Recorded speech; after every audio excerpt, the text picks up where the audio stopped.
if I lay down and I play dead and I stay dead, maybe you'll get. Oke, halo teman-teman, welcome back to Ulang Gaming. Apa kabar kalian semua? Semoga dalam keadaan yang sangat baik pada hari ini ya teman-teman. Dan seperti yang kalian lihat, kenapa Bang Lang buka OBS ya, aplikasi OBS, karena untuk ngebantu salah satu teman kita namanya Prince ya, Prince of Europa ya. Jadi di sini teman-teman, Prince ini punya kesulitan untuk menggunakan OBS atau merekam sebuah game atau live streaming ya dalam frekuensi atau frame rate ya 60 Hz ya atau 60 fps. Maka di sini Bang Lang akan bantu ya. Yang pertama itu adalah kita memerlukan program recording ya, bisa pakai Nvidia Experience ya, atau bisa pakai OBS atau pakai apapun itu. Streamlabs juga bisa ya, tetapi yang Bang Lang sering pakai dalam sehari-hari itu adalah OBS ya, versi 27.2.4 64 bit Windows punya. Oke, nah terus di sini teman-teman ya, settingannya yang perlu diperhatikan dalam merekam itu adalah, nah ini dia teman-teman ya. Jadi asal kalian tahu ya, kalau di dalam settingan ini memang banyak sekali fitur-fitur yang diberikan oleh OBS, tetapi kita harus paham bahwa settingan ini sebenarnya mudah dipahami ya. Yang pertama kita ada general, ada stream, ada output, ada audio, ada video, ada hotkeys, dan ada advance. Nah di sini teman-teman kita akan memulai dari general dulu. Apa yang Bang Lang setting di sini? Di sini gampang aja teman-teman. Yang pertama itu adalah centang tiga output ini. Yang penting ada show confirmation dialog when streaming, starting streams ya. Terus ada stopping streams dan stopping recording. Ini semua Bang Lang centang ya, supaya bisa bisa meminimalisir kesalahan pada saat kita live streaming ya. Jadi bisa dibilang kita ada konfirmasi dulu lah sebelum kita melakukan sebuah tindakan. Nah kemudian di general di bagian bawah ini banyak sekali, tetapi Bang Lang nggak pernah ngotak-atiknya. Nah terus kemudian kita ke stream ya. Di bagian stream, kalau kalian mau live streaming itu ada yang namanya YouTube RTMPS ya, RTMPS. Terus ada Twitch, Facebook Live, dan macam-macam. Kalau Bang Lang pakai YouTube ya, karena Facebook belum. Nanti kalau YouTube sudah 1000 subscriber kita hajar di Facebook. Nah terus kemudian teman-teman ada server primary YouTube Inges server ya. Di sini YouTube banyak banget. Ada yang Inges server, ada yang legacy RTMP. Nah Bang Lang nggak tahu, baca-baca di Google gitu lebih cocok di RTMP. Nah di sini teman-teman ya udah terhubung langsung ke akun YouTube-nya Bang Lang. Nah di sini jangan lupa dicentang bagian ignore streaming service setting recommendation, di mana di sini secara sistem itu internetnya Bang Lang sanggup melakukan upload 51 Mbps ya, maksimum audio bitrate-nya 160 kbps ya. Jadi ini kurang lebih yang perlu dicentang teman-teman ya, supaya kita bisa mendapatkan keleluasaan pada saat live streaming. Terus kemudian di bagian output. Nah tetapi teman-teman, sebelum masuk ke output, Bang Lang harus jelasin dulu di video teman-teman ya, karena video ini harusnya ada di bawah stream ya. Nah tetapi nggak tahu kenapa ya, ini dia ada di bawah sini ya. Nah kalau kalian cek di video, maka di sini ada base atau canvas resolution itu harus senilai dengan layar monitor kalian. Jadi kalau layar monitor kalian itu adalah Full HD, maka teman-teman ya base atau canvas resolutionnya tetap Full HD. Nah outputnya bagaimana? Outputnya juga disamakan teman-teman, supaya kalian tidak mendapatkan downscale filter. Ini bahaya teman-teman ya, bukan bahaya, hasilnya lebih jelek, kasihan ya, kasihan nanti penonton kalian ya. Jadi pastikan teman-teman output resolutionnya itu sama, sehingga dia tidak melakukan konversi teman-teman ya. Nah terus di downscale filter ya, wanti-wanti kalau suatu saat memang dibutuhkan konversi, maka pilihnya big aja teman-teman, meskipun kita bisa pilih yang di atasnya ini yaitu 32 samples. Cuman kita butuh VGA yang powerful, sementara VGA nya Bang Lang itu hanya medium core doang, jadi hanya GTX 1650 Super ya. Nah itu sayang banget teman-teman. Nah FPS nya di lock di sini teman-teman, di 60 fps ya. Nah ini kalau udah di lock begini udah aman. Oke ya, bagian video basicnya sudah aman. Nah sekarang video ini kita olah masuk ke dalam output. Nah ya, Jadi ini dari tampilan semua yang ada di layar itu kita olah di output. Nah, di output ini kalau output modenya itu tipenya simple, maka kalian nggak akan muncul seperti ini. Ini harus dirubah dulu di output modenya menjadi advance. Nah, ketika output modenya dirubah menjadi advance, maka di sini ada streaming, recording, audio, dan reply buffer. Nah, kalian ya, yang pertama kali dilakukan adalah di bagian streaming. Nah, bagian streaming ini teman-teman ya, ingat di sini ada audio track 1, 2, 3, 4, 5, 6. Ini berhubungan di audio di sini. Kalau kalian ya menggunakan beberapa input yang berbeda, ini dikasih 6 input. Tetapi karena Bang Lang cuma pakai satu input doang, yaitu mikrofon yang saat ini dipakai buat ngomong, maka Bang Lang menggunakan audio bitrate-nya 320 ya. Yang terbesar atau yang tertinggi dari OBS ini apa gitu ya, teman-teman ya. Nah, dari audio ini ada di track 1, berarti di streaming ini audio tracknya Bang Lang pakai yang track 1. Bang Lang nggak akan pakai track 2, 3, 4, 5 karena ini nggak kepake teman-teman ya, karena di audio ini yang disetting adalah audio untuk track 1. Nah, rescale output gimana? Rescale output nggak usah dicentang karena biarin aja ke 1080. Nah, bagaimana dengan encoder? Jadi buat kalian yang belum ngerti apa itu encoder, encoder itu adalah sebuah kodek yang berfungsi untuk merubah dari tampilan gambar ke digital, teman-teman ya. Itu bisa dibilang encoder. Nah, encodernya itu bermacam-macam sebenarnya. Ada yang bisa diolah atau dikonversi oleh prosesor. Nah, kebetulan yang Bang Lang punya itu adalah yang diolah oleh kartu Nvidia. Nah, buat kalian yang pengguna kartu Nvidia, bersyukurlah karena encodernya itu ada Nvidia NVENC ya. Ini Nvidia encoder H264 Neo. Jadi bisa dibilang teman-teman, apa sih bedanya dengan yang X24? Jadi kalau misalkan yang prosesor itu nggak ada depannya Nvidia, AMD dan macam-macam. Dia hanya X264 gitu atau H264 gitu teman-teman ya.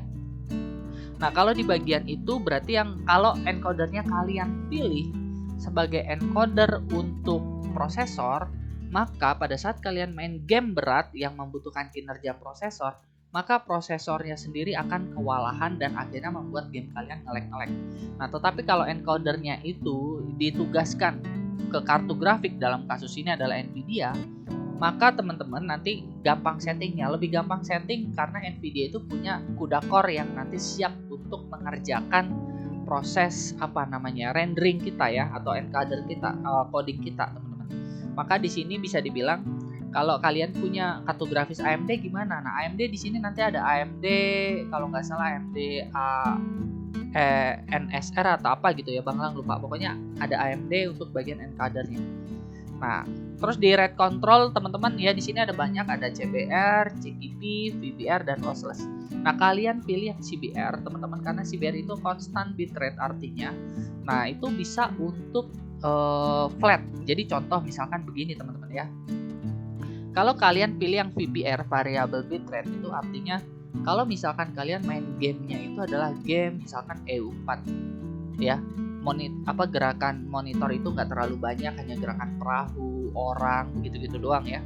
Nah, itu teman-teman nanti dia akan menyesuaikan misalkan jadi 5000, jadi 2000 gitu ya. Apa sih 5000, 2000? Ini adalah kilobyte per second. Nah, kilobyte ini teman-teman ini berfungsi, atau Bang Lang bilang itu berfungsi untuk meningkatkan kualitas gambar. Nah, kalau untuk 1080 yang direkomendasikan oleh YouTube adalah 9000. Nah, itu untuk yang ukuran sedang. Nah, bagaimana kalau untuk ukuran yang bitrate-nya itu bisa di atas itu? Contoh Bang Lang pakai 20.000. Ya, nggak apa-apa, tampilan bisa jadi lebih bagus teman-teman ya. Nah, balik lagi ke VBR. Nah, kalau misalkan VBR tadi yang main game di EU4 itu bisa dibilang tuh dia akan menurunkan bitrate. Karena kalau gamenya itu statis atau tidak terlalu banyak gerak ya, tidak terlalu banyak dinamis, maka dia membutuhkan bitrate yang kecil aja udah bagus, udah mulus gambarnya. Nah, tetapi ketika teman-teman ya menggunakan bitrate atau bitrate kecil di gambar game yang sangat cepat, misalkan Forza Horizon 5 ya, mobilnya cepet banget gitu ya gerakannya, maka di situ teman-teman kalau pakai bitrate kecil, bitrate 5000, bitrate 8000, 10000, itu teman-teman bisa gigit jari karena ketika dalam kecepatan 60 frame per second, itu kalian gambar tuh kayak agak kotak-kotak gimana gitu teman-teman ya. Itu nggak kuat, maksudnya bitrate-nya itu tidak cukup cepat ya. Jadi di sini teman-teman ya, bitrate-nya itu sangat penting. ya untuk bisa menampilkan gambar atau visual yang lebih stabil dalam kondisi pergerakan frame rate yang cepat ya. Nah, Banglang pakai 20 kbps ya, tetapi kalian jangan asal pilih ya, sesuaikan dengan sesuaikan dengan kecepatan internet kalian. Contoh misalkan ini yang Banglang punya ya, speed test. Oke, ini kecepatan internetnya Banglang sekarang. Pingnya cuma 1 ya, karena Banglang pakai kabelnya itu adalah kabel fiber optik. Kecepatan download Banglang itu sekitar 30 Mbps atau 30.000 Mbps, 30.000 kbps ya. Nah, kalau kecepatan upload itu kurang lebih di sekitar 22 sampai 26 ya. Jadi kalau kalian perhatikan, ini adalah kecepatan upload dari yang Banglang punya. Nah, teman-teman ya, ingat ya, kecepatan upload ini awalnya memang agak tidak stabil, tapi dia lama-lama stabil dalam sepersekian detik. Karena itu cukuplah buat kita intro pertama kali ya agak jelek-jelek dikit. Nah, tetapi nanti udah sekitar beberapa detik kemudian stabil. Nah, di dalam kasusnya Banglang ini adalah kestabilan itu didapat di angka 29 Mbps atau 29.000 kbps. Nah, karena itu Banglang nggak akan menghabiskan semua kbps-nya, yaitu bukan ditulis 29.000, harusnya normalnya 29.000. Tetapi ingat, di saat kita bermain game kadang juga laptop atau komputer kita itu update Windows kan, atau dia update program atau update apa. Jangan sampai ketika kalian live streaming itu udah tidak ada sisa untuk dia update. Artinya kalau tidak ada sisa, nanti dia akan ambil dari sinyal live streaming kalian atau kapasitas live streaming kalian, sehingga live streaming kalian jadi tersendat-sendat, jadi putus bisa jadi ya. Karena itu teman-teman, Banglang selalu mainkan itu 2:1 ya, atau bisa dibilang tuh ya 2:1 lah. Jadi bisa dibilang kalau misalkan kita punya 3.000 atau 2/3-nya ya, misalkan kita punya 30 Mbps, maka Banglang pakai sekitar 20 Mbps aja. 20.000 kbps atau 20 Mbps. Nah, bagaimana kalau aturan main YouTube? Nah, YouTube itu sebenarnya menyarankan maksimal 15.000 aja, teman-teman. Nah, tetapi Banglang ingin kasih kalian yang terbaik yang Banglang bisa, maka Banglang tingkatin ke 20 Mbps atau 20.000 kbps. Jadi, bagaimana kalau bitrate-nya ini lebih tinggi dibanding upload? Misalkan contoh Banglang di sini kasih 50 Mbps. Ya, selain membebankan kinerja VGA, maka di sini juga akan terjadi keputus-putus. Kalau kalian perhatikan beberapa video live streaming Banglang yang uji coba itu keputus-putus karena apa? Di sininya teman-teman, kbps-nya terlalu besar ya. Jadi Banglang sekarang ambil kurang lebih maksimum itu di 20.000 kbps aja udah maksimumnya untuk speednya Banglang sekarang ya. Nanti kalau misalkan ada rezeki ya udah bisa dimonetize ya, Banglang upgrade ke yang lebih tinggi, maka nanti kita bisa untuk mendapatkan kualitas bitrate yang jauh lebih tinggi teman-teman ya. Nah, keyframe interval jangan lupa ya, jangan auto. Biasanya kalau kalian baru setting OBS ini 0, tetapi ini di lock di 2 aja teman-teman ya, lock di 2 keyframe. Keyframe itu bisa dibilang dalam 1 detik ada berapa keyframe ya. Kalau kalian yang belum paham apa itu keyframe, cari ya di YouTube atau cari di sekitar artikel-artikel tentang keyframe. Pada intinya keyframe ini sangat berfungsi untuk menajamkan sebuah gambar ya. Nah, standarnya untuk live streaming 2, karena apa? Di atas itu VGA kalian mungkin bisa ngelek-ngelek teman-teman ya, karena setiap per 30 detik setiap persekian detik ya, setengah detik itu teman-teman dia pasang satu titik itu teman-teman. Tetapi kalau dalam kasus ini second ini artinya 2 detik sekali. Jadi setiap 2 detik sekali dia akan pasang keyframe, 2 detik sekali keyframe, 2 detik sekali keyframe, 2 detik sekali keyframe. Nah, buat kalian yang tahu apa itu keyframe, cari lagi, sekali lagi Bang bilang, cari di Google ya, cari di YouTube keyframe itu apa. Nah, bisa nggak 1 kita coba ya? Kalau 1 bisa nggak ya Bang? Bisa, per 1 detik, setiap 1 detik 1 keyframe ya. Nah, ini teman-teman Banglang apply juga bisa, nggak jadi masalah ya. Terus ada preset. Gimana preset? Di sini ada max quality, ada quality. Kalian pilih yang quality aja teman-teman, kecuali VGA kalian VGA super yang maksudnya tuh yang hebat, yang kaya gitu ya. Yang kuda core-nya banyak. Nah, teman-teman ya, di sini ada quality dan max quality memang tidak terlalu kelihatan yang signifikan, tetapi kalau kalian punya VGA yang bagus pakai max quality. Beberapa kesempatan Bang Lang, videonya Bang Lang bisa pakai max quality teman-teman, tetapi lama-lama Bang Lang butuh frame rate yang lebih stabil juga ya. Jadi pada saat main game kita nggak nge-lag, nah kita pilihnya quality aja. Nah terus kemudian profilnya high ya, jangan main, jangan baseline, tapi kita pilih yang high. Nah di bagian look ahead ini kalian matiin centangnya, Seiko Visual Training matiin. Kenapa? Look ahead ini akan menghantam di dynamic B-frame. B-frame ini maksimumnya 4 teman-teman, nggak bisa ditambahin lebih dari 4. B-frame ini sangat berkaitan dengan keyframe. Jadi buat kalian ya, ini harusnya sih 2:4. Ya harusnya 2:4 seperti ini, tetapi kita belum coba yang keyframe 1, itu bisa juga kok teman-teman, gak jadi masalah ya, 1:4. Nah max B-frame ini juga sangat menunjang tampilan yang keren banget, lebih mulus dibanding kalian pakai misalkan 1 max B-frame begini ya. Nah ini nggak boleh ya, pakainya 4 teman-teman kalau mau pakai settingan yang bagus ya. Nah terus kalau di sini kalian 2 aja juga nggak apa-apa. Nah jadi kalau look ahead ini dia akan mainkan teman-teman ya, max B-frame-nya ini dimainkan sehingga kita tidak mendapatkan gambar yang optimal. Yang niatnya itu optimal tapi ternyata VGA kita nggak kuat ya, jadi hasilnya di downgrade lagi ya, komputer bingung gitu teman-teman. Nah terus kemudian ada Seiko Visual Tuning. Di sini teman-teman, visual quality itu untuk bitrate, naikin bitrate. Jadi kalau kita klik di sini maka bitrate bisa berubah-berubah. Bang, ini bitrate bisa nggak dirubah bang? Bisa banget dirubah ya. Bisa dirubah saat recording bang, bisa ya.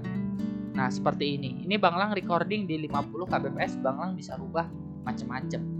Ya jadi bitrate ini sebenarnya variabel, bisa di variabel otomatis berubah-berubah, atau dia bisa di lock. Nah kalau Bang Lang sih saranin di lock aja teman-teman, makanya nggak usah dihidupkan Seiko Visual Tuning ini. Aduh ini nggak usah lah dihidupin ya. Oke itu bagian streaming. Sekarang bagian recording. Kalau recording ini sama dengan streaming, cuman dia lebih fokus kepada perekaman ya, perekaman game yang kita mainkan teman-teman ya. Nah namanya perekaman game tentu aja ininya di setting yang sama ya. Kalau Bang Lang biasanya ini juga kalau nggak 50.000 ya 25.000 teman-teman ya, tapi di sini Bang Lang kasih yang 50.000 dan presetnya quality, profilnya high dan macam-macam. Nah semakin besar bitrate maka ukuran file akan semakin besar. Makanya Bang Lang kalau upload satu video itu yang ukurannya yang bitrate-nya sekitar 50.000 kbps, maka ukuran filenya itu bisa sampai 9 GB atau 10 GB teman-teman. Bahkan sering 15 GB juga sering ya, tapi upload aja kan kecepatan upload Bang Lang cepat. Oke ya. Look ahead matiin, Seiko Visual Training juga matiin. Nah untuk audio ya tadi udah dijelaskan, ini Bang Lang skip. Nah replay buffer juga nggak Bang Lang diancentang, jadi nggak usah kita pasang gitu.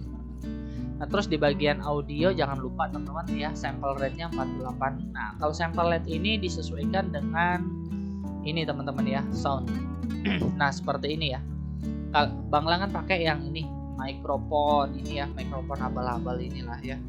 Nah di sini mikrofon ini teman-teman ya, kita lihat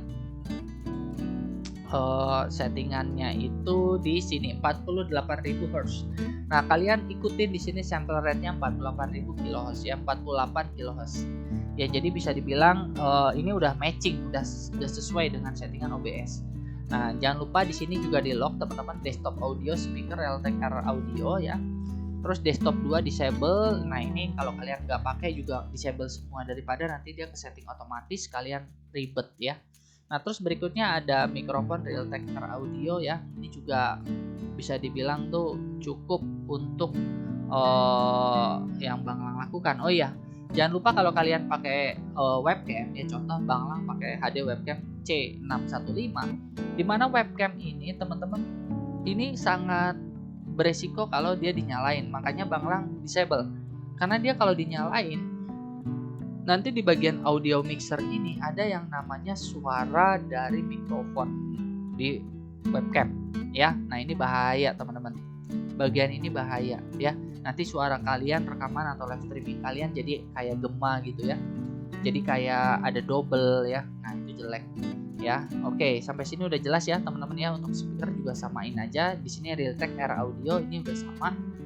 Nah, terus di bagian bawah lagi udah nggak ada. Hotcase biarin aja standar, dan advance jangan lupa teman-teman proses priority-nya di above normal ya. Karena seringkali game itu suka melompat membutuhkan banyak sekali resource. Nah, di sini Bang Lang udah di lock di above normal. Jadi bagaimanapun kalau ada lonjakan resource yang prosesor butuhkan, memori butuhkan, itu semua settingan OBS kita tidak dirubah-rubah atau tidak dinomor 2-kan ya. Jadi settingan kita atau OBS kita itu dinomor satukan oleh program aplikasi. Ya, jadi kurang lebih itu aja penjelasan yang Bang Lang bisa share tentang bagaimana cara setting OBS. Semoga apa yang disampaikan hari ini bisa jadi berkah ya buat teman-teman semua, dan sukses terus ya buat Prince of Europe ya di YouTube-nya, supaya juga terus ya bisa mendapatkan hasil yang bisa memuaskan mata atau visual dari para subscribernya. Terima kasih Prince ya, sampai jumpa juga buat teman-teman di video yang lain ya. Kita lanjut lagi di video berikutnya. Bye bye.